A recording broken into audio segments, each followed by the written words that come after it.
제목으로 말씀을 함께 나누고자 합니다.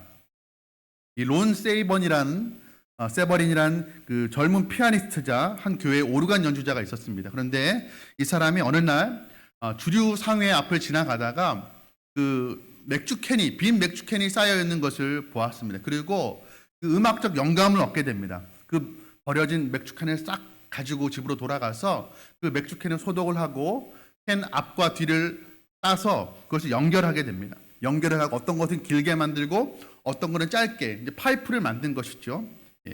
이 사람 이걸 가지고 3년 동안 연구하고 노력한 끝에 무엇을 만들었냐면 아름다운 소리를 내는 파이프 오르간을 만들었다고 합니다. 주변에 버려지는 하찮게 여겨지는 아무 쓸모없어 보이는 이 맥주캔도 한 젊은 예술가, 열정적인 예술가의 손에 붙들리니까 이렇게 아름다운 소리를 내는 이 악기가 된 것이죠. 새롭게 변화가 된 것입니다. 사람도 마찬가지라고 할 수가 있습니다. 우리가 세상적 가치로 보면 가치 없게 여겨지고 별 볼 일 없어 보이는 사람이라 할지라도 하나님의 손에 붙들리면 하나님 나라를 위해서 귀하게 쓰임받는 줄 믿으시기 바랍니다. 그런데 우리가 하나님께 쓰임받는다 이런 얘기를 하면 내가 누군가에 쓰임받는다, 누군가에 대해 이용당한다, 사용되어진다라는 그런 기분이 들어서 그게 그렇게 썩 내키지 않는 분들이 있을 수도 있습니다. 아니 내 인생인데 내가 왜 하나님께 쓰임받아야 돼? 내가 왜 하나님께 사용받아야 돼? 라는 마음이 들 수도 있는 것이죠. 그래서 우리가 하나님께 쓰임받는 인생 살기 위해서 어떻게 하면 쓰임받을 수 있을까를 묻기 전에 먼저 왜 우리가 하나님께 쓰임받는 사람이 되어야 되는가에 대한 질문부터 답을 해야 될 것입니다. 왜 우리가 하나님께 쓰임받는 삶을 살아야 될까요? 그것이 우리의 창조 목적이기 때문에 그렇습니다. 이사야서 43장 7절 말씀 우리 함께 보도록 하겠습니다. 내 이름으로 불려지는 모든 자 곧 내가 내 영광을 위하여 창조한 자를 오게 하라. 그를 내가 지었고 그를 내가 만들었느니라. 하나님께서 우리를 왜 지었고 만드셨다고 말씀하고 있습니까? 하나님의 영광을 위해서 창조했다고 말씀하고 있습니다. 우리 모든 피조물이 인간뿐만 아니라 모든 피조물은 하나님의 자기 영광을 위해서 창조된 존재들인 것입니다. 그러니까 우리는 내 영광을 위해서 살아가는 존재들이 아니라 하나님의 뜻을 이루고 하나님의 영광을 위해서 살아가야 하는 존재들인 것입니다. 그렇게 하나님께 쓰임받는 삶이 바로 하나님의 창조 목적에 맞는 삶이라는 것이죠. 그러면 하나님은 우리 인생을 그저 그냥 사용하고 하나님 뜻대로 사용하고 그냥 폐기하는 하나님은 그냥 악덕 고용주 같은 그런 분이신가? 우리의 어떤 인생을 우리의 노동력을 착취하시는 그런 분이신가? 그렇지가 않습니다. 성경은 우리가 하나님께 쓰임받는 삶을 살아가는 것이 절대로 우리 편에서도 손해가 아니라고 기록을 하고 있어요. 예수님께서는 예수님의 말씀에 계명에 순종하는 자, 자기 영광이 아니라 하나님의 영광을 구하는 자들의 얻을 유익에 대해서 이렇게 말씀하십니다. 요한복음 15장 11절 말씀 우리 함께 읽도록 하겠습니다. 그러므로 내가 9절이 잘못 나왔어요. 요한복음 15장 11절 말씀을 제가 읽겠습니다. 내가 이것을 너희에게 이름은 내 기쁨이 너희 안에 있어 너희 기쁨을 충만하게 하려 함이라. 하나님께서 왜 우리에게 쓰임받는 삶을 살라라고 말씀하시는 것일까요? 왜 계명에 순종하며 말씀을 지키며 내 곁에 있어달라고 말씀하시는 것일까요? 그것이 우리에게도 기쁨이 되기 때문이라는 것이에요. 하나님께 쓰임받는 삶이라는 것이 하나님의 창조 목적이기 때문에 우리가 그렇게 살아가면 하나님께 물론 영광이 됩니다. 그런데 거기서 그치는 것이 아니라 하나님만 좋은 것이 아니라 그것이 우리에게도 좋은 일이라는 거예요. 하나님께 영광이 되고 그것이 우리에게도 기쁨이 되는 삶이기 때문에 우리가 하나님께 쓰임받는 삶을 살아야 한다라는 것입니다. 그렇다면 우리가 왜 하나님께 쓰임받는 삶을 살아가야 되는지에 대해서 우리가 이유를 찾았다면 그러면 우리가 다음 물어야 될 질문이 이것이죠. 그럼 우리가 어떻게 해야 하나님께 쓰임받을 수가 있습니까? 먼저는 우리가 알아야 될 것이 있어요. 하나님께서 우리를 귀하게 쓰시고자 하는 그 하나님의 계획이 있다는 사실을 우리는 믿어야 할 것입니다. 오늘 본문 20절 말씀입니다. 우리 같이 한번 읽겠습니다. 큰 집에는 금그릇과 은그릇뿐 아니라 나무 그릇과 질그릇도 있어 귀하게 쓰는 것도 있고 천하게 쓰는 것도 있나니. 집에 주인이 여러 그릇을 가지고 있어요. 비싼 금그릇도 있고 또 아주 이쁘게 생긴 인그릇도 있습니다. 또 다듬질을 잘한 나무 그릇도 있고, 또 아주 반듯하게 생긴 흙으로 만든 질그릇도 있습니다. 어떤 것은 귀한 손님이 왔을 때 내어놓는 아주 고상한 목적을 위해서 쓰임받는 그릇도 있을 것이고, 어떤 그릇은 그냥 밖에다 내놓고 쓰는, 그냥 하찮게 쓰는 그런 그릇도 있을 것입니다. 그런데 하나님께서는 우리를 귀하게 사용하고 싶어 하십니다. 모든 인생에는 하나님의 계획하심이 있다는 것이죠. 그냥 우연이 아니라 필연적으로 하나님께서 우리를 어떤 의도를 가지고 우리를 빚으신 그릇이라는 거예요. 주인이 그릇을 준비할 때 어떤 목적과 의도를 가지고 이것은 어디에다 써야 되겠다라는 목적을 가지고 구입을 하거나 만들겠죠. 우리 여성분들이 시장에 가서 그릇을 구입할 때 그저 아무 생각 없이 그릇을 그냥 이쁘다고 구입하지는 않지 않겠습니까? 이건 어디에다 써야 되겠다라는 그 목적을 가지고 의도성을 가지고 그 그릇을 구입하는 것과 마찬가지입니다. 하나님께서는 우리 인생에 대한 어떤 사용 계획이 있다라는 거예요. 나를 향한 하나님의 계획이 있다라는 사실을 우리는 먼저 믿어야 할 것입니다. 그런데 그 계획은 하나님께 나를 천하게 쓰고자 함이 아니에요. 나를 귀하게 쓰시고자 하는 그 하나님의 계획이 있다는 사실을 우리는 믿어야 할 것입니다. 여러분, 그 작은 땅콩 하나에 담겨있는 하나님의 계획에 대해서, 하나님의 그 섭리에 대해서 생각해 보신 적이 있으십니까? 아마 우리 대부분은 땅콩 하나에 무슨 하나님의 섭리가, 하나님의 계획이 있을까, 그런 생각들은 대부분 해보지 않았을 거예요. 그런데 그런 생각을 해본 사람이 있습니다. 미국의 식물학자이자 농부인 조지 워싱턴 카버라는 사람이 있었어요. 근데 이 사람이 땅콩을 보면서 이 땅콩에 얼마나 큰 하나님의 계획이, 섭리가 있을까를 가지고 연구를 시작하게 합니다. 그 연구 끝에 이 사람이 이 땅콩 하나로 가지고 무려 300여 가지가 넘는 그 상품화에 그 성공을 하게 됩니다. 화장품도 만들고 인쇄 잉크도 만들고 여러 가지로 그 땅콩을 가지고 상품을 개발하게 되었어요. 이분이 원래 흑인 노예 출신이었는데 이 연구에 이제 성공을 하게 되고 미 상원 의원 모임에 초대를 받아서 연설을 하게 됩니다.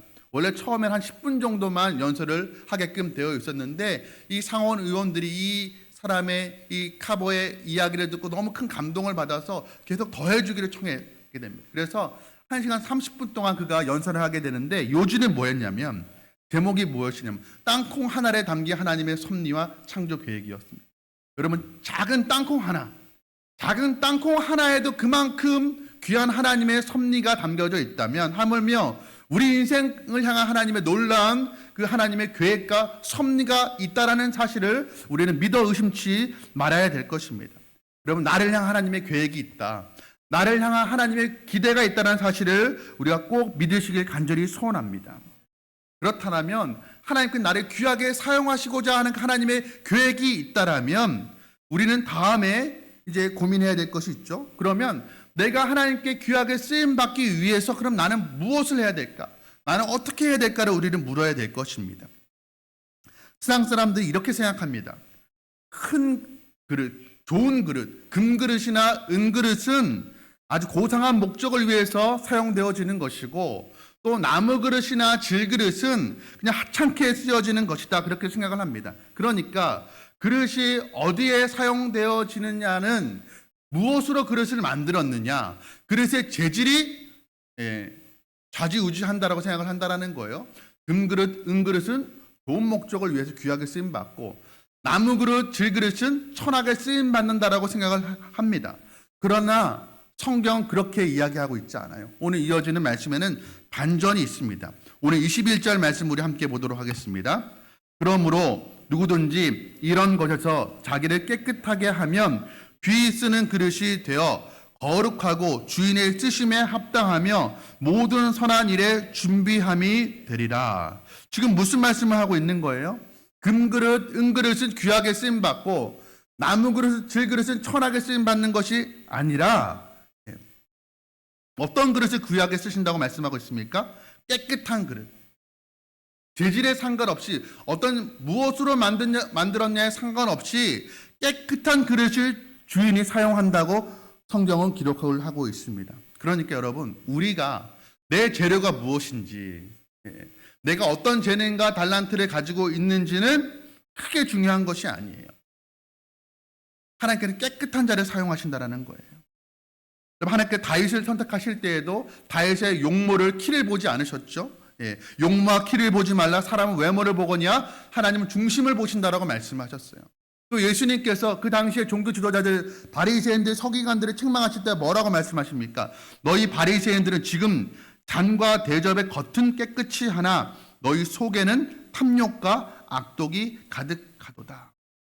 그러니까 겉으로 그럴싸한 화려한 그릇, 무늬가 아름다운 그릇, 재질이 좋은 것으로 된 그릇, 물론 하나님께서 좋은 그릇, 재질이 좋다고 해서 금그릇이다, 은그릇이다 하여서 의도적으로 사용하지 않는 것은 아닙니다.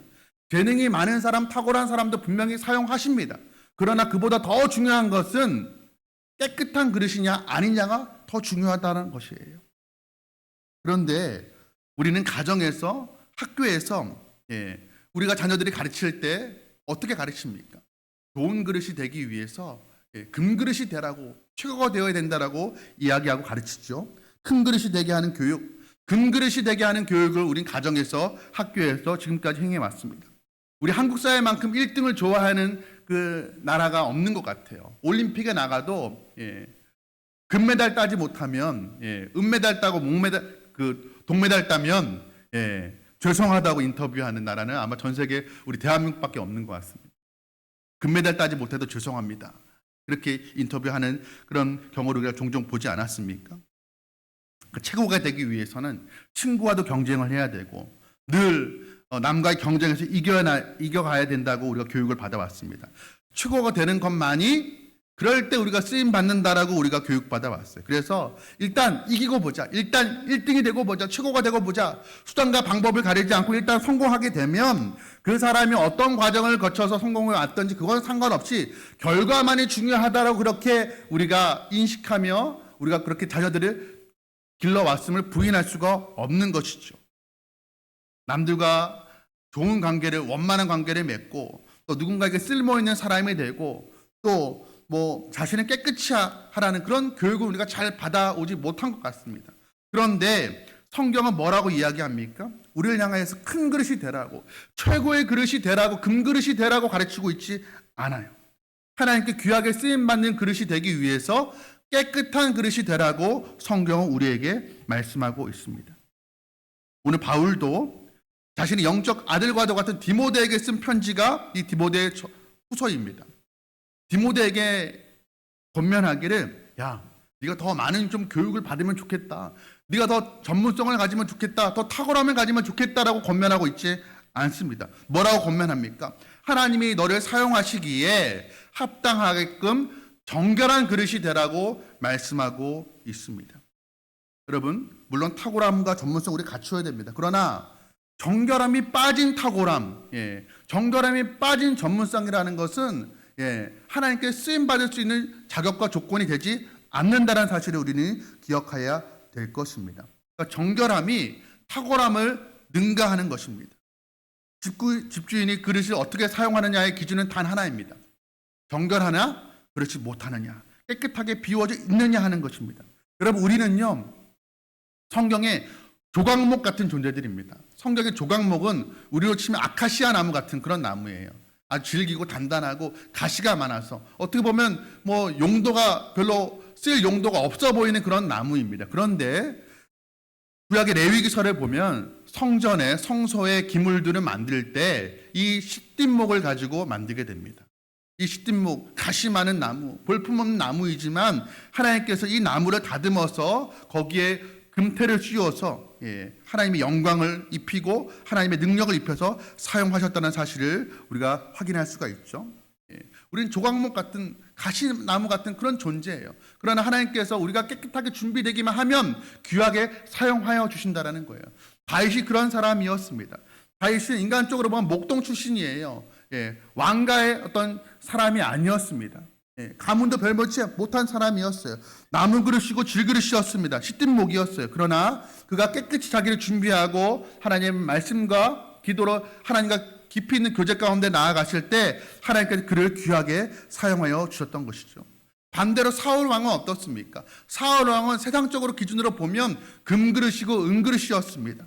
그런데 그가 하나님의 말씀을 떠나자 그의 어떤 좋은 조건들, 좋은 인물도 가지고 배경도 가지고 체격도 가졌지만 그러나 그런 것들이 하나님께 아무런 쓰임받는 조건이 되지 못하였던 것이에요. 오히려 하나님께 버림받은 비운의 왕이 돼버리고 말았습니다. 여러분, 우리가 깨끗함으로 인해서 하나님께 쓰임받는 저와 여러분들에게 간절히 소원합니다. 여러분, 정결함보다 탁월함이 더 중요하지 않습니다. 오히려 여러분, 정결함이 우리의 탁월함이 되어야 될 것입니다. 여러분, 그릇은 깨끗함이 최고의 덕목이에요. 그렇죠? 그릇은 최고의 탁월한 그릇이라는 것은 아주 화려한 무늬를 가지고 금으로 만들었다 하더라도 더러우면 그건 그릇으로서의 기능을 상실한 거예요. 탁월함을 상실한 것입니다. 그릇의 최고의 덕목은, 최고의 가치는 깨끗함이라는 거예요. 여러분, 우리가 정결함을 우리의 탁월함으로 우리가 생각해야 될 것이에요.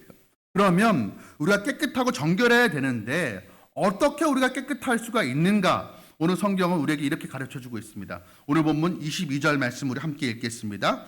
또한 너는 청년의 정욕을 피하고 주를 깨끗한 마음으로 부르는 자들과 함께 의와 믿음과 사랑과 화평을 따르라. 어떻게 우리가 정결할 수가 있는가? 첫 번째로 청년의 정욕을 피하라고 말씀하고 있습니다. 이 청년의 정욕이라는 것은 청년에게만 있는 정욕을 말하는 것이 아니에요. 어떤 육체적인 정욕도 성욕만을 의미하는 것이 아닙니다. 우리 안에 있는 내 고집들, 내 생각들, 내 주장들, 그 오만함들, 교만함들, 이런 것들을 뜻하는 것입니다. 이런 것들을 버려야 된다는 거예요. 내 안에 아직도 남아있는 세상을 추구하는 마음들을 버려야 된다라고, 피해야 된다라고 성경은 우리에게 가르쳐주고 있습니다. 바벨론의 느부갓네살 왕이 예루살렘을 정복하고 그곳에 있는 유대인들을 다 포로로 붙잡아 가죠. 그 중에 똑똑한 젊은이들을 자기 신하로 삼으려고 자기 왕궁에 불러서 자기가 주는 음식을 먹이면서 그 왕가의 교육을 시키게 됩니다. 그 중에 다니엘과 세 친구들이 있었습니다. 왕이 진미를 내놓습니다.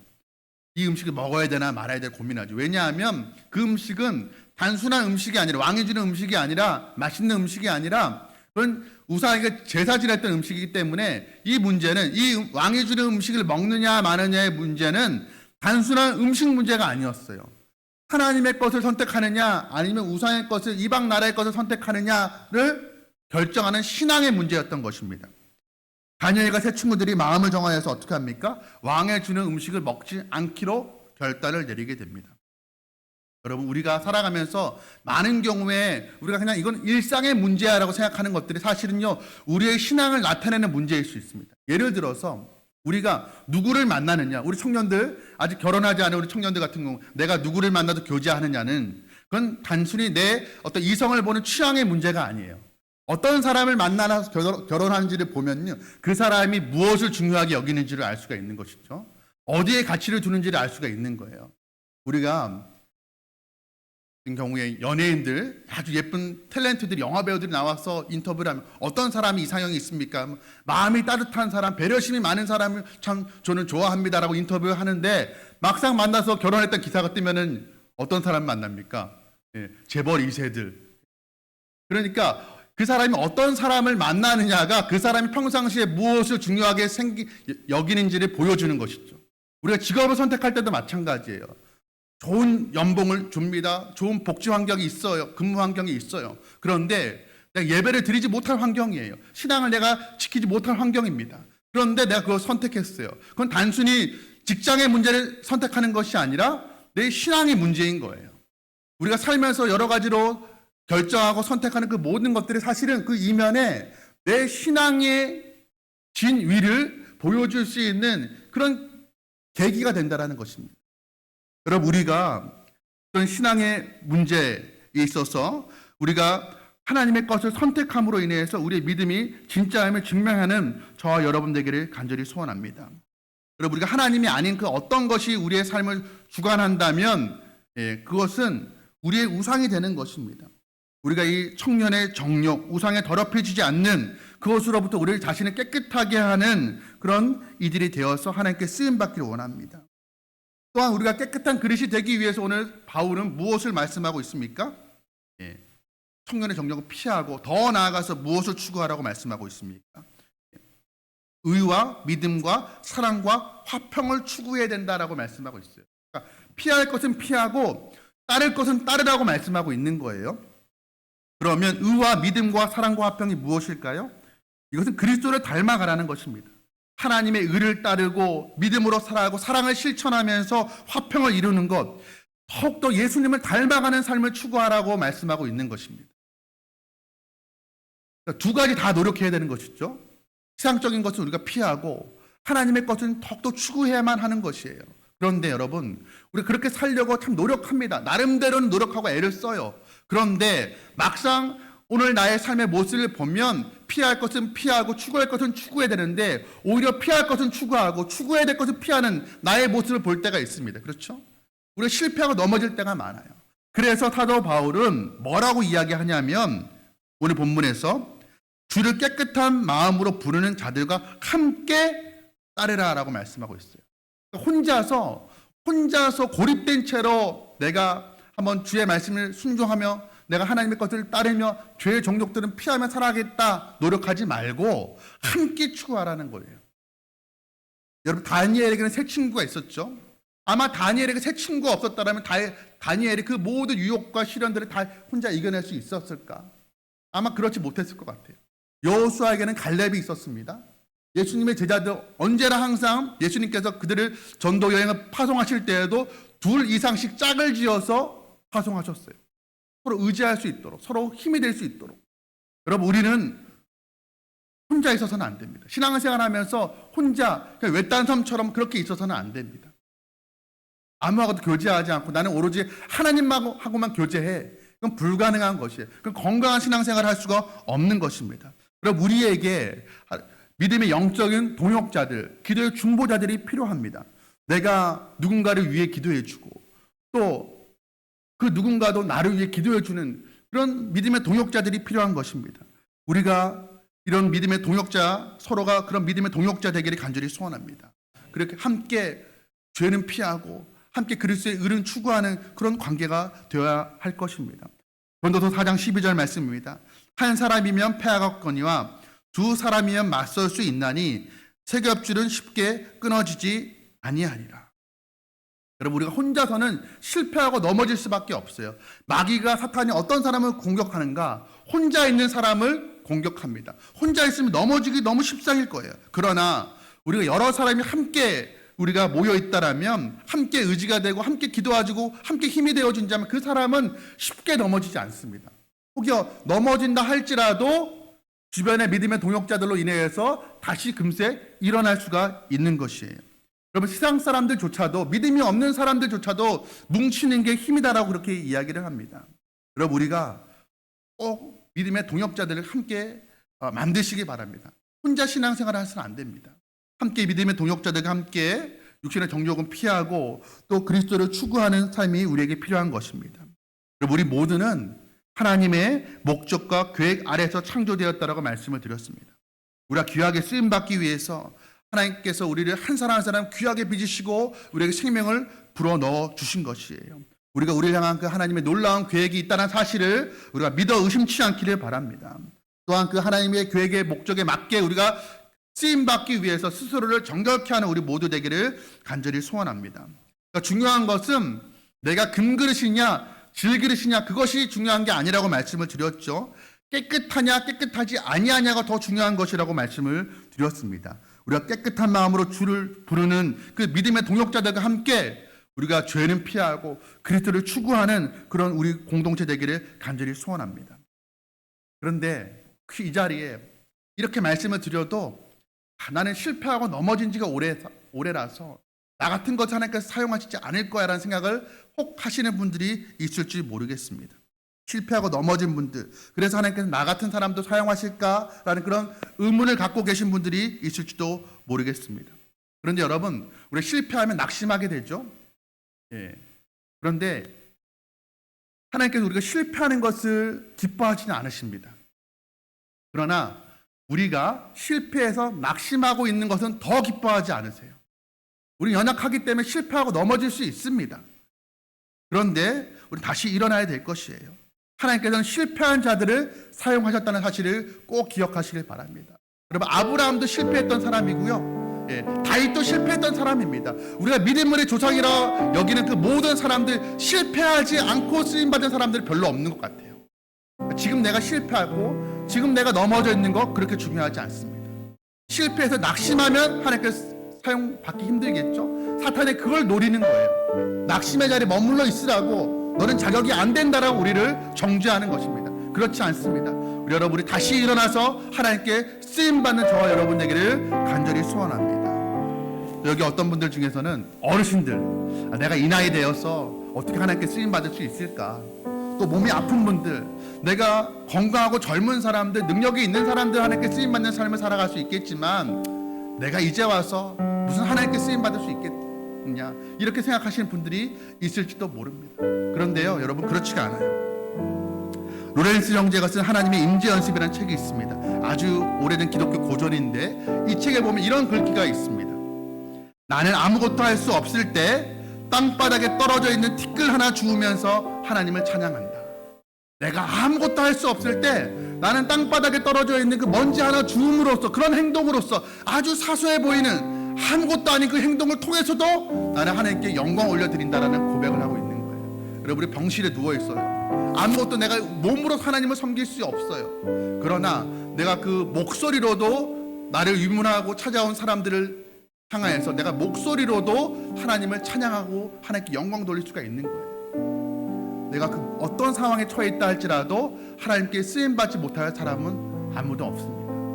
여러분, 하나님께 쓰임받는데 내 건강, 내 나이, 내 경제적 수준, 내 사회적 신분, 내 온전치 못한 성품, 성격들, 이런 것들이 하나도 장애가 되지 않습니다. 여기 있는 우리 모두는 하나님께 쓰임받을 수 있는 존재임을 우리가 기억하길 바랍니다. 여러분, 우리 자신과 우리 가정과 우리 교회를 사용하시고 우리를 통해 영광 받으실 그 하나님을 믿고 우리 주님 앞에 우리의 모든 삶을 내어 맡기는 저와 여러분 되기를 간절히 소원합니다. 우리 시간에 함께 우리 찬양하고 주신 말씀 붙들고 기도하도록 하겠습니다.